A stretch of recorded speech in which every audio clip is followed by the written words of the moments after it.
Hi again. We will continue with an example. In this example, we want to see how Navier-Stokes equation helped us to find the solutions for a specific problem. The example that I've chosen gives you two canonical solutions, and it's important in this review to remember them or at least know how we derived them.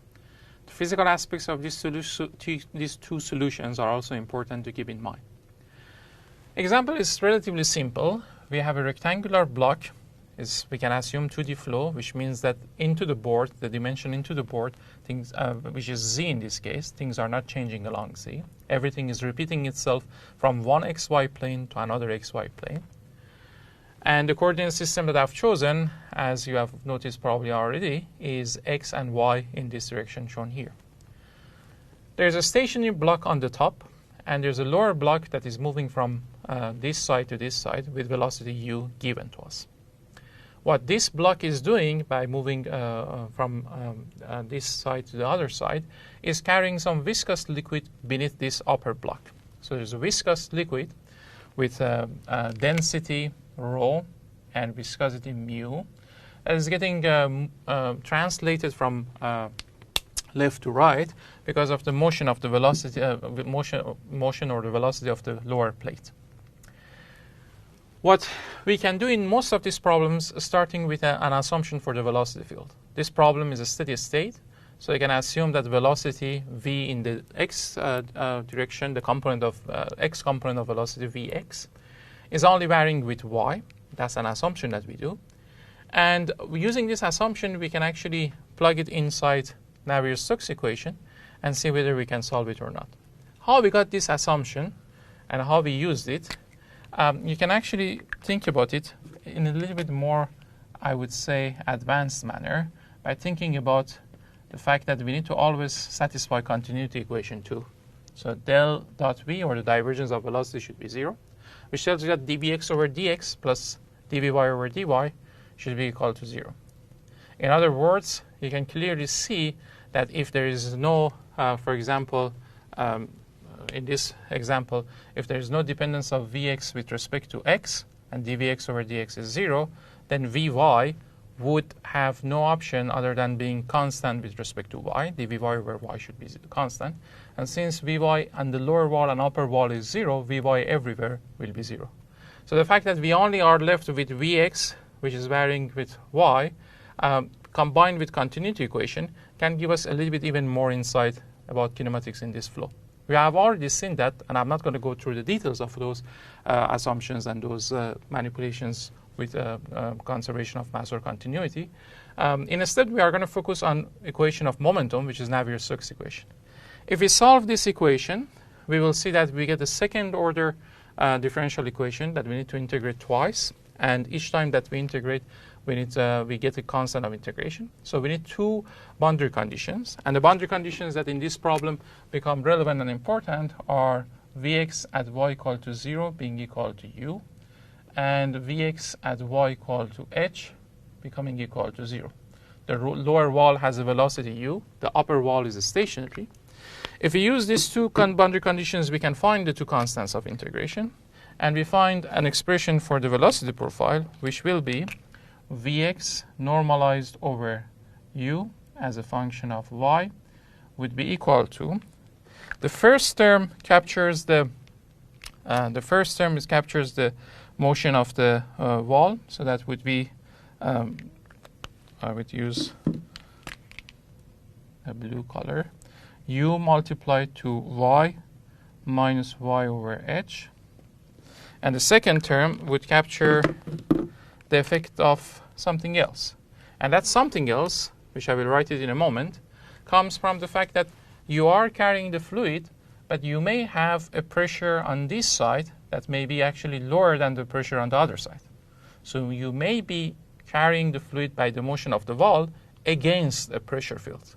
Or, in a general case, you may have u equal to 0 and then only have the pressure gradient, which will probably force the flow to go the opposite direction. If the pressure in the upstream is larger than, if the pressure in the one side is larger than the other side, the flow may actually go backward. And the Navier-Stokes equation will give you a solution for this velocity field that is combined solution. One part is captured through a linear profile that has to do something with the velocity of the lower wall. And the other part is affected by the pressure gradient. So it has minus dp over dx as a prefactor. And then it gets multiplied to h squared over 2 nu multiplied to u. And inside bracket, we have y over h multiplied to 1 minus y over h. If you think about these two different terms, they come from the solution of Navier-Stokes equation, and you have seen it in the class. But the main idea is you can see that the velocity profile has contributions from two different sources with different natures. One is what we call a pressure-driven flow.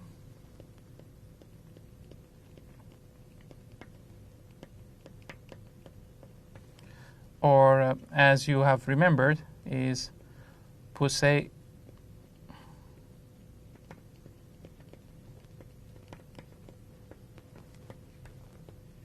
flow, named after scientist Poussey. The other one is, as you can see, getting affected because of the motion of the wall. So it's a wall-driven flow, which is also sometimes called the Couette flow.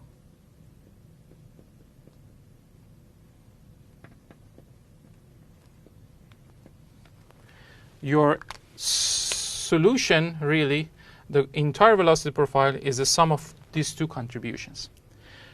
What does it really look like if you look at the velocity profiles? Let's do that together. The first part, which is the wall-driven one, is relatively easy. If this is my y equal to h, and this is y equal to 0, the first profile is linear. It starts with a value u at y equal to 0, and it goes to velocity 0 at y equal to h. The second one, which is the pressure-driven one, is a parabolic profile, which has 0 at y equal to 0, because this term goes to 0, and 0 at y equal to h. And this symmetric parabolic profile looks like something like what I've drawn on the board. Again, this is y equal to 0, and this is y equal to h. What we have really as the final solution is the summation of these two. So the summation of these two would give me the overall Vx as a function of y. And again, you see that this is y equal to h, and this is y equal to 0. So very close to 0, the contribution of the wall-driven dominates, and the pressure-driven has no contribution. So the velocity profile very close to the lower wall has the linear type of profile. But very close to the upper wall, the wall-driven contributions go to 0, and the contributions from the pressure-driven dominate, and it causes a backflow that goes the other way. So you indeed have a velocity profile that will look like this. And this is indeed, if you like, a zoomed version to what happens to fluid elements in that tiny, small gap. Now, what we really see in many of these Navier-Stokes equations is this idea of linear superposition. One solution to certain boundary conditions and certain situations, plus another solution that satisfies the governing equations subject to some other conditions, such as pressure-driven part here, would give us a net that, follows the superposition principle. In other words, if you take two solutions of this problem and add them together, you get a third solution that still satisfies the governing equations. But we need to be careful, because Navier-Stokes equation by nature is nonlinear. And the reason it's nonlinear is what we have on the left-hand side. These acceleration terms, if you open them up, you will see the convective terms emerge, and the convective terms are nonlinear in nature. What really allows us here and gives us this kind of linear superposition is because of the nice I would say, a specific property of this type of problems, where the flow is fully developed, and when you open up terms on the left-hand side, with the assumption that we have Vx only a function of y and not varying with time, and Vy being equal to 0 and other things, you will see that every term on the left-hand side becomes equal to 0. So the fact that everything on the left-hand side has been 0, in other words, this whole thing vanishing and not being important anymore, will give us only the right-hand side, which remains linear. And the right-hand side being linear gives us this nice property that if you take, for example, the solution for the pressure-driven valve, add it to the valve-driven part, you will get the overall velocity profile. This was a nice problem. I suggest you guys go through the algebra and look at it. And if you remember, what we called in lectures was this was a combined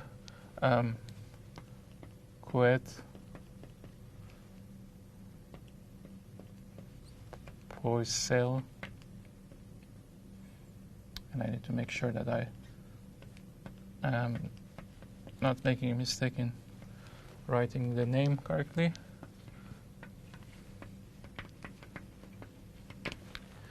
Is a combined solution, and it has almost all the different aspects of the physics that we have learned in the class together.